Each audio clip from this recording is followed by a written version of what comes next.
Hi.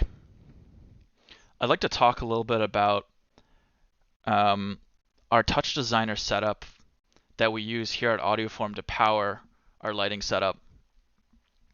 So here you can see this was from a show that we had in earlier this year, and you can see we have kind of like a Big Bang setup here.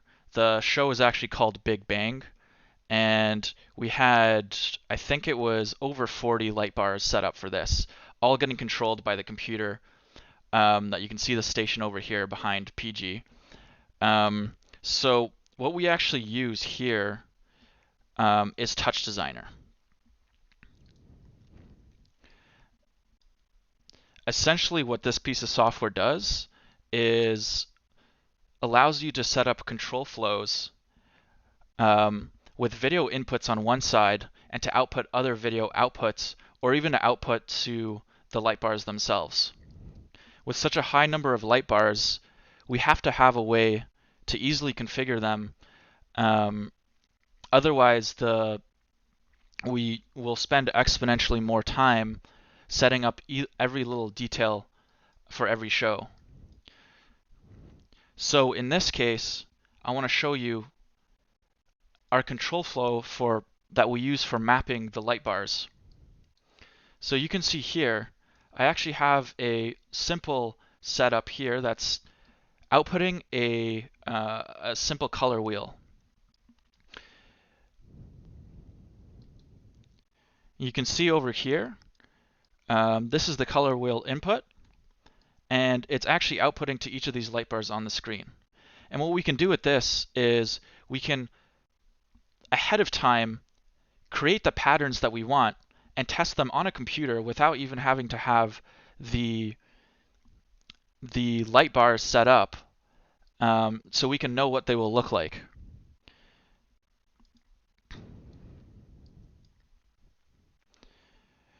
One feature that we added for this as well is to be able to swap between different patterns. So here you can see we have two different setups that we can actually interchange during the show. Now, during the show, we would never actually go and tear down the light setup and switch the lights.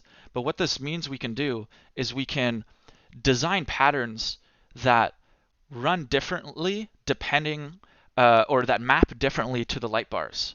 So say we wanted to have a pattern that flashed every single light bar individually.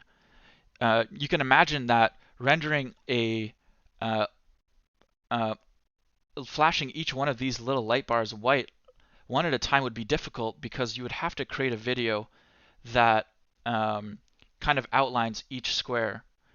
So what this allows us to do is in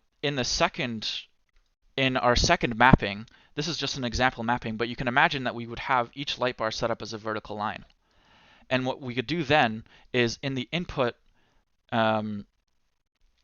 video that scans across, we could have just a simple white line that goes across all of the light bars. And you can imagine if these are all vertical bars and the white line goes across, it will look like each light is flashing.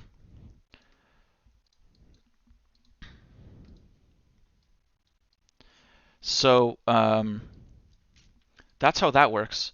The other thing that's interesting here is that this software, Touch Designer, we're using as an interface to our DMX output. So each one of these components here that you see here are actually outputting to a different ArtNet universe, which is then controlling the lights. I'm not going to go into detail how all of these work, but if anyone's interested, feel free to message me and I'll make another video about the details.